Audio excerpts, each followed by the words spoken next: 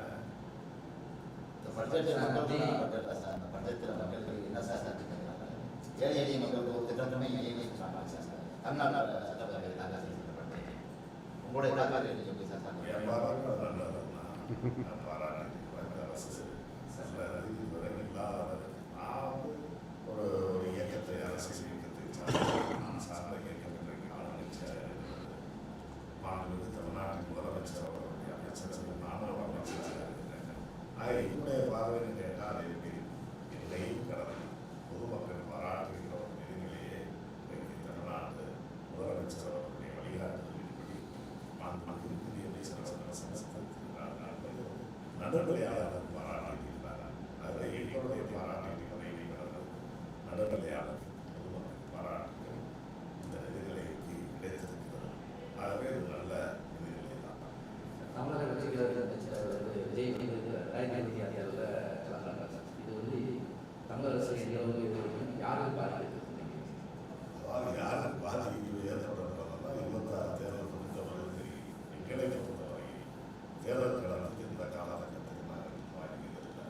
ஆகவே இது திராவிட முன்னேற்ற கழகத்தை பொறுத்தவரையில் நேற்று பெய்த மழை இன்றைக்கு குறைந்த காலம் 75 ஆண்டுகளை கடந்த ஒரு அரசியல் இயக்கம். இன்னைக்கெல்லாம் அந்த கட்சி ஆரம்பிக்கிறதுனால நான் தான் முதலமைச்சர் என்று சொல்கின்ற தலைவர்கள் இருக்கிறார். கொடியை அடையாளம் காட்டுவதற்கு முன்னர் கொள்கைகளை வெளிப்படுத்துவதற்கு முன்னராக நாங்கள் தான் அடுத்த முதலமைச்சர் ஆட்சியை கட்சி தான் சொல்கிற சூழ்நிலையில் இன்னைக்கு வந்திருக்காங்க. ஆனால் திராவிட முன்னேற்ற கழகத்தை பொறுத்தவரையில் பேரறிஞர் அண்ணா அவர்கள் இந்த இயக்கத்தை தொடங்கிய நேரத்தில் ஒரு சமுதாய சீர்திருத்த இயக்கமாகத்தான் தொடங்கினார். அப்படி தொடங்கி அந்த இயக்க தேர்தலில் போட்டியிடவில்லை.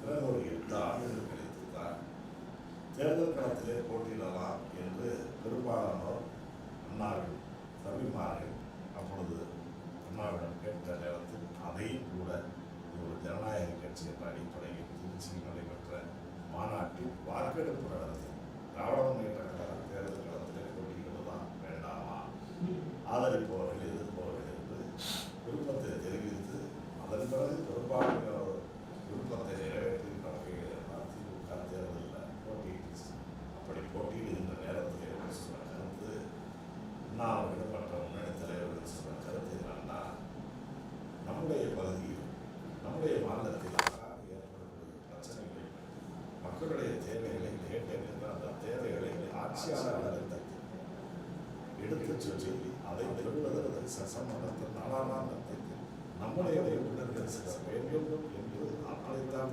நாங்கள் தவிர தேர்தல் களத்தில் திமுக போட்டிட்டு இல்லாமல் ஏதோ ஆட்சி பெற வேண்டும். ஆனால் முதலமைச்சர் கலைஞருக்கு இன்னைக்கு அப்படியே முதலமைச்சர் முதலமைச்சர் கட்சியை சொல்கிறாங்க. சமுதாய சீர்திருத்த இயக்கமாக பிறகு காலப்போக்கில் அரசியல் இயக்கமாக தேர்தல் இயக்கமாக எவ்வளவு பொறுமையாக கட்சி வருவது இன்னைக்கு 25 ஆண்டுகளை கடந்த ஒரு அரசியல் இயக்கம். ஆனால் கட்சி ஆரம்பிக்கிறதுனாலே சொல்லக்கூடியவர்கள் தமிழ்நாடு அடையாளம் யார் சாசனம் யார் யார் வாதத்தை தேர்தல்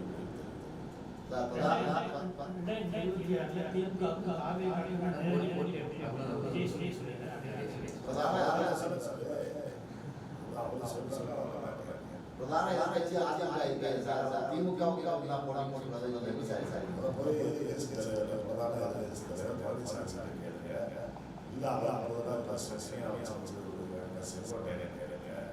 இல்லை எல்லாத்தையும் கலந்து போட்டு டயர் அடிக்கு எல்லாத்தையும் கலந்து போட்டு வச்சிருக்காங்க. ஆடம்பரத்துக்கு கேளுங்க. என்ன கேட்டா ஓகே சார்.